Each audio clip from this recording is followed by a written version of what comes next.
جو لوگ اللہ پر ایمان لائیں، کہیں کہ ہمارا رب اللہ ہے، پھر اس پر جم جائیں، ان پر فرشتوں کا نزول ہوتا ہے، نہ کوئی غم کرو نہ خوف، خوشیاں مناؤ جنت کی جس کا تم سے وعدہ کیا گیا تھا۔ اللہ کی ربوبیت پر اطمینان جب انسان کو ہو جاتا، میرا رب اللہ ہے، ربی اللہ، انسان کے لیے نہ کوئی کھٹکا، نہ کوئی خطرہ، نہ کوئی خوف، نہ کوئی حزن۔ جو کچھ ہو رہا ہے کس کے اذن سے ہو رہا ہے؟ اللہ کے اذن سے۔ اللہ کے اذن کے بغیر پتہ تک نہیں ہلتا۔ یہ کوئی اندھا بہرا مادہ نہیں ہے جس سے مجھے کوئی خوف ہو۔ اندھا بھینسا چلا آ رہا ہو اس سے تو ڈرنے کا ہر انسان کو ڈرنا چاہیے، نہ معلوم کس کو ٹکر مار دے، لیکن نہیں، اس کائنات کو چلانے والا ایک سمیع و بصیر خدا ہے، وہ جو میرا دوست ہے، میرا ولی ہے۔ اللہ ولی الذین آمنوا یخرجہم من الظلمات الی النور۔ اللہ اہل ایمان کا ولی ہے، ساتھی ہے، پشت پناہ ہے، مددگار ہے، حمایتی ہے۔ بتائیے جسے یقین ہو جائے کہ اللہ میرا مددگار، اللہ میرا محافظ، اللہ میرا پشت پناہ، اللہ میرا حمایتی، اس کے لیے کوئی خوف ہوگا؟ اس سے کوئی ڈر ہوگا؟ میں مثال دیا کرتا ہوں ایک بہت سادہ، پنجاب کے دیہات کی۔ تو بڑا چودھری ہے اور کوئی غریب کسان ہے، اس غریب کسان کے جانوروں کو ہر وقت اندیشہ ہوگا چوری کا، کوئی میری بھینس کھول کر نہ لے جائے، کوئی میرا بیل کھول کر نہ لے جائے۔ لیکن جس کے بارے میں یہ سب کو معلوم ہو کہ وہ جو بڑا چودھری ہے وہ اس کا دوست ہے، اس کی بچیا کو کوئی خوف ہوگا؟ اس کی بھینس پر کوئی ہاتھ ڈالے گا؟ اسے کوئی اندیشہ ہوگا؟ نہیں۔ کیوں؟ کہ وہ بڑا چودھری، بڑا اس کا یہاں کا سردار، جاگیردار، سب کو معلوم ہے وہ میرا دوست ہے، کوئی میرے خلاف اقدام نہیں کر سکتا۔ اس دنیا میں یہ چھوٹی سی بات اگر آپ کے دلی اطمینان اور سکون کا باعث بن سکتی ہے تو ذرا تصور کیجئے۔ میں لفظ تصور استعمال کروں گا صرف اس لیے کہ اس کا ہم جس کو کہتے ہیں ادراک اور شعور کر نہیں سکتے، اگر کے ساتھ کر سکتے۔ اگر یقین ہو کہ اللہ میرا مددگار اور یقین ہو کہ اللہ ہر آن میرے ساتھ ہے، پھر کوئی خوف، کس کا خوف؟ کوئی شے اللہ سے بالا تر ہے؟ کوئی قوت اس سے زیادہ طاقتور ہے؟ کوئی اس کے ارادے کو بدلنے والا ہے؟ کوئی اس کی مشیت کے آڑے آنے والا ہے؟ یہی بات ہے جو حضور نے فرمائی، یہ ایمان کا حاصل ہے لب لباب، کہ دیکھو اچھی طرح اس بات کو ذہن نشین کر لو، اگر تمام انسان مل کر تمہیں کوئی نقصان پہنچانا چاہے نہیں پہنچا سکتے، مگر جو کچھ اللہ نے لکھ دیا ہو، اور تمام انسان مل کر تمہیں کوئی نفع پہنچانا چاہیں نہیں پہنچا سکتے، مگر وہ شے جو اللہ نے طے کر دی ہو۔ آپ پھر میں کہوں گا ذرا طاری کیجئے، اسے فرض کیجئے، اسے سوچئے، اگر اس حدیث پر ہمارا دل ٹھکا ہوا ہو تو کسی سے ڈر ہوگا؟ یہ مجھے نقصان نہ پہنچا دے، یہ میری رپورٹ خراب نہ کر دے، یہ میری انکریمنٹ نہ رکوا دے، یہ میرا یہ نہ بگاڑ دے، یہ میرا یہ نقصان نہ پہنچا دے۔ اس کا ڈر، اس کا ڈر، اس کا خوف، اس کی خوشامد، اس کے لیے جا کر طرح طرح سے اپنی عزت نفس کو ذلیل کروانا اس کے سامنے، یہ سب کچھ کیوں کرتا ہے انسان؟ جب سمجھتا ہے کہ اس کے ہاتھ میں میرا کوئی نفع ہے، اس کے ہاتھ میں میرے لیے کوئی ضرر ہے، یہ مجھے کوئی گزن پہنچا سکتا ہے، یہ مجھے کوئی نقصان پہنچا سکتا ہے، یہ میرا کوئی کام بنا سکتا ہے، یہ میری کوئی ضرورت پوری کر سکتا ہے، اسی کا نام شرک ہے۔ جہاں آپ نے یہ سمجھا کہ غیر اللہ کے اندر کوئی طاقت موجود ہے، وہی شرک ہے۔ بتوں سے تجھ کو امیدیں، خدا سے نو امیدی، مجھے بتا تو صحیح اور کافری کیا ہے؟ شرک تو یہ ہے۔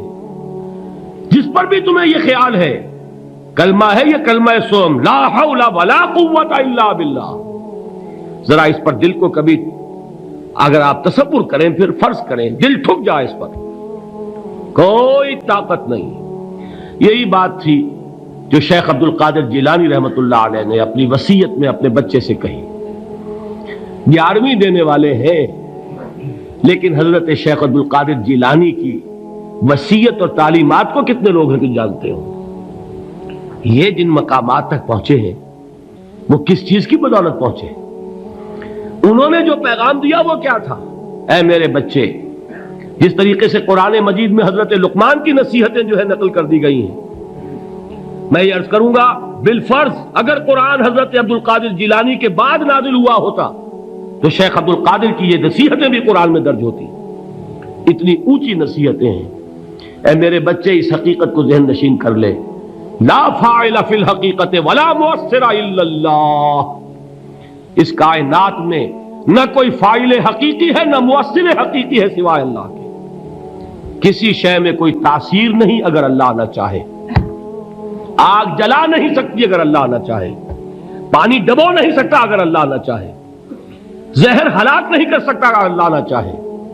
کوئی چیز فائدہ نہیں پہنچا سکتی اگر اللہ نہ چاہے. تو در در پہ کیوں سر جھکاتے ہو؟ در در پر کیوں جبیں سائی کرتے ہو؟ سب کے سامنے کیوں ہاتھ پھیلاتے ہو؟ ایک اللہ سے مانگو، ایک اللہ کے سامنے زمین پر اپنی جبین رکھو. لا فاعل فی الحقیقت ولا مؤثر الا اللہ.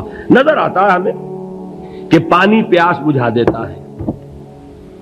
پیاس بجھانے کی صلاحیت پانی میں نہیں ہے، اللہ کے اذن سے.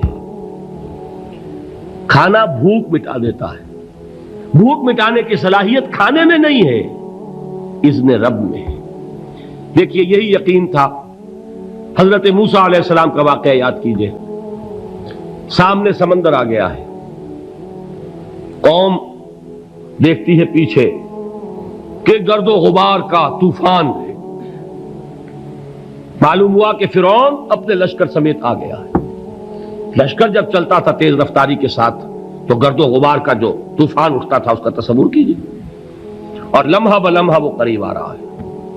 پوری قوم نے کیا کہا؟ اے موسیٰ انا لمدرکون، اے موسیٰ ہم کو پکڑے گئے. قرآن مجید نے تو یہاں وہ باتیں نہیں لکھی ہیں، لیکن تورات میں یہ درج ہے کہ بنی اسرائیل جھگڑنے لگے، دست و گریبان ہو گئے موسیٰ کے ساتھ. موسیٰ ہمیں یہاں مروایا لا کر، اس سے تو ہم ہی بہتر تھے. وہاں کھانے کو ملتا تھا، زندگی تو تھی، بیگار ہم کر رہے تھے، موت تو نہیں تھی. اب جو کچھ ہوگا اس کا تصور کرو، جس طریقے سے ہمارے ٹکڑے اڑائے جائیں گے. تو لڑ رہے ہیں حضرت موسیٰ علیہ السلام سے. یہ تورات کی تفصیل ہے. قرآن میں صرف اتنا آیا ہے، پریشان ہو کر انہوں نے کہا انا لمدرکون، موسیٰ ہم تو پکڑے گئے. اس وقت موسیٰ کا جواب کیا ہے؟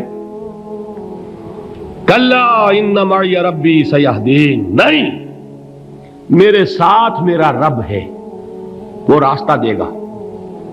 بتائیے کہاں راستہ نظر آ رہا ہے؟ یہ ہے ایمان بالغیب. راستہ نظر نہ آئے تب اللہ پر یقین ایمان ہے. جیب میں پیسے ہوں اور تب دل کو اطمینان ہے تو ایمان کس پر ہوا؟ پیسے پر، اللہ پر نہیں. جب وسائل و ذرائع نہ ہو اور پھر یقین ہو کہ اللہ مسبب الاسباب ہے، وہ اسباب کا پابند نہیں ہے، وہ اسباب کا محتاج نہیں ہے، اسباب اس کے محتاج ہے. اگر یہ یقین ہے تو اللہ پر ایمان ہے. یہ نہیں ہے تو تمہارا ایمان اسباب پر ہے، وسائل پر ہے، ذرائع پر ہے، مادیات پر ہے، اللہ پر نہیں. اس وقت کہاں راستہ تھا؟ کوئی راستہ تھا؟ سمندر ہے اور ادھر سے لشکر آ گیا ہے. کلا ان معی ربی سیہدین. اب دیکھیے ایمان کہہ دینا آسان ہے، ہوا معکم اینما کنتم، جہاں کہیں بھی تم ہوتے ہو اللہ تمہارے ساتھ ہوتا ہے. لیکن اس کا یقین قائم ہو جائے تو زمین و آسمان کا فرق واقع ہو جائے. یہی بات ہوئی حضور کے ساتھ. غار ہے، چھپے ہوئے ہیں محمد الرسول اللہ اور آپ کے وہ یار غار ابو بکر صدیق رضی اللہ تعالی عنہ. اقبال نے حضرت ابو بکر کی شان میں چند اشعار کہے صرف، لیکن واقعہ یہ ہے کہ بھاری بھاری نظموں پر اور قصیدوں پر بھاری ہے. طویل ترین نظمیں اور قصیدے ہوں ان پر بھاری ہے. ہمت ابو بکر کی ہمت جو ہے کشت ملت را چو ابر، جیسے بارش سے کھیتی اپجتی ہے، ابو بکر کی ہمت اور عزیمت اس امت کو اسی طرح سینچنے والی ہے۔ ثانیے اسلام و غار و بدر و قبر، وہ دوسرے تھے اسلام میں، دوسرے پہلے کون تھے؟ انا اول المومنین، حضور فرماتے ہیں سب سے پہلا ایمان لانے والا میں، دوسرے ابو بکر۔ ویسے ہمارے ہاں یہ چلتا ہے اختلاف، حضرت علی پہلے ہیں کہ حضرت ابو بکر پہلے ہیں، لیکن اس میں بڑی خوبصورت تطبیق قائم کی ہے علماء نے، اور بہت صحیح ہے۔ چار کے بارے میں فیصلہ ہی مت کرو کہ کون پہلے ہے، ان کی ایک عجیب تقسیم کر دی ہے۔ آزاد مردوں میں، بالغ مردوں میں سب سے پہلے ابو بکر، بچوں میں سب سے پہلے علی، خواتین میں سب سے پہلے خدیجہ، اور غلاموں میں سب سے پہلے زید ابن حارثہ۔ بڑی پیاری تقسیم ہے، یہ چاروں ہی پہلے ہیں، ہر ایک کے لیے اولیت ہے۔ اور واقعہ یہ ہے کہ اگر زمانی اعتبار سے تعین ہوگا تو پہلے خدیجۃ الکبریٰ آئیں گی رضی اللہ تعالی عنہ، کسی اور سے بات کرنے کی نوبت بعد میں آ سکتی ہے، پہلے تو اہلیہ محترمہ سے بات ہوئی، آتے ہی پہلی وحی ہوئی ہے، ابھی تبلیغ کا حکم نہیں تھا۔ کس کو بتایا واقعہ؟ ابھی اپنی نبوت کی تبلیغ کا تو حکم ہی نہیں آیا۔ واقعہ کس کا ہے؟ وہ خدیجہ کا ہے۔ جب کہا ہے کہ خشیت علی نفسی، مجھے اپنی جان کا اندیشہ ہے، تو کیا جواب دیا خدیجہ نے رضی اللہ تعالی عنہا؟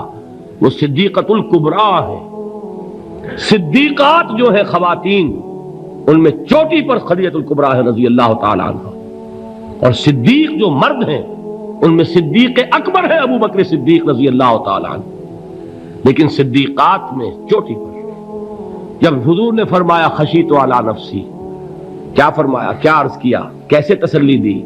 نہیں نہیں، اللہ آپ کو ضائع نہیں کرے گا، آپ غریبوں کے ہمدرد ہیں، آپ مساکین کے تکالیف رفع کرنے والے ہیں، آپ بیواؤں کی سرپرستی کرتے ہیں، آپ مسافروں کی خدمت کرتے ہیں، اللہ آپ کو ضائع نہیں کرے گا۔ یہ یقین ہے اس خاتون کے اندر۔ خیر وہ ایک علیحدہ بات ہو جائے گی۔ میرے دل پر حضرت خدیجہ رضی اللہ تعالی عنہ کی شخصیت کا بڑا گہرا نقش ہے، جو وہ کوئی اور ہی وقت اور موقع ہوا تو بیان ہوگا۔ بہرحال اقبال نے ایک مصرے میں جو چار اولیتیں جمع کر دی ہیں، ہمتیں او کشت امت را چو ابر، ثانی اسلام و غار و بدر و قبر۔ اسلام میں حضور کے بعد پہلے کون؟ ابو بکر۔ غار میں حضور کے ساتھ کون؟ ابو بکر۔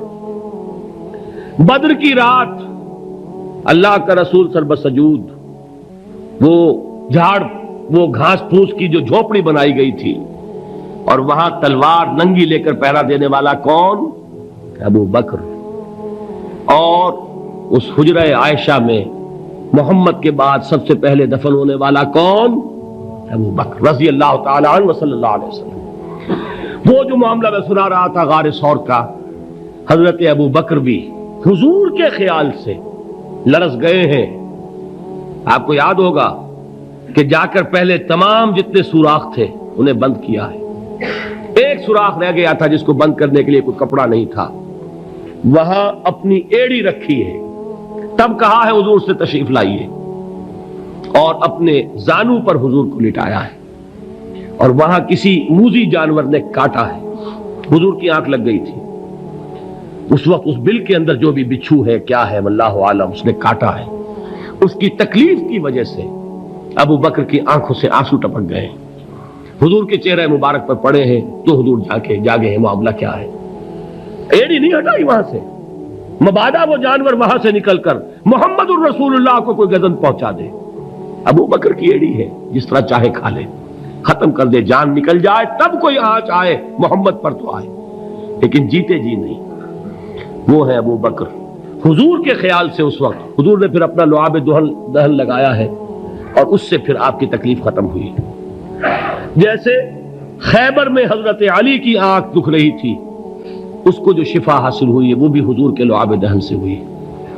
تو بہرحال اس وقت انہوں نے کہا ہے کہ اے نبی یا رسول اللہ، اگر اس وقت ان میں سے کسی نے غیر ارادی طور پر بھی اپنے قدموں کی طرف جھانک لیا تو پکڑے جائیں گے۔ کیا جواب تھا اللہ کے رسول کا؟ لا تحزن ان اللہ معنا، اللہ ہمارے ساتھ ہے، کیوں گھبراتے ہو ابو بکر؟ یہ ہے ایمان باللہ، میرا مالک اللہ، میرا رازق اللہ، میرا محافظ اللہ، میرا مددگار اللہ، میرا پشت پناہ اللہ، میرا دوست اللہ۔ یہ دوستی ہے اللہ کی جو لب لباب ہے، حاصل ہے ایمان کا، اسی کا نام ولایت ہے۔ اولیاء اللہ کے سروں پر سینگ نہیں ہوتے، جس کے دل میں ایمان راسخ ہو چکا ہو وہی اللہ کا ولی ہے، جسے اللہ پر یقین ہو چکا ہے وہی اللہ کا ولی ہے، جسے یقین ہے اللہ میرے ساتھ ہے، میرا مددگار، میرا پشت پناہ، میرا ساتھی، میرا دوست، میرا محبوب، میرا محب۔ اللہ اہل ایمان سے محبت کرتا ہے۔ واللہ یحب الصادقین، ان اللہ یحب الذین یقاتلون فی سبیلہ صفا کانہم بنیان مرصوص۔ اللہ محبت کرنے والا، اہل ایمان محبوب، اور اہل ایمان محبت کرنے والے اللہ محبوب۔ والذین آمنوا اشد حبا للہ۔ آپ تصور کیجئے جسے یہ رشتہ ایمان یا رشتہ ولایت حاصل ہو جائے، الا ان اولیاء اللہ لا خوف علیہم ولا هم یحزنون، آگاہ ہو جاؤ، اللہ کے دوستوں کے لیے نہ کوئی خوف ہے نہ کوئی حزن ہے۔ ورفعنا لک ذکر ورفعنا لک ذکر، تیری خوشبو میری چادر، تیرے تیور میرا زیور، تیری خوشبو میری چادر، تیرے تیور میرا زیور، تیرا شیوا میرا مسئلہ، ورفعنا لک ذکر۔